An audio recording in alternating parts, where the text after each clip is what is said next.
శ్రీ గణేశాయ నమః. శ్రీ గురుభ్యో నమః. శ్రీమాత్రే నమః. సౌందర్య లహరి శ్లోకం 73. అమూతే వక్షోజౌ అమృతరసమానిక్య కుతుపౌ న సందేహ స్పందో నగపతి పతాకే మనసినః పిబంతౌ తౌ యస్మాద విదిత వదూన సంగరసికౌ కుమారావద్యాపి ద్విరద వదన క్రౌంచదళనౌ.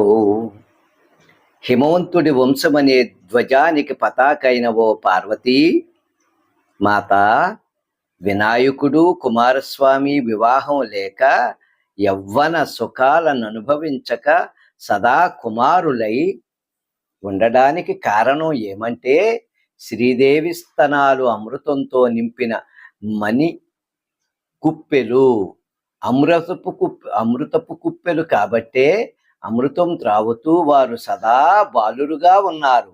శ్రీమాత్రే నమః.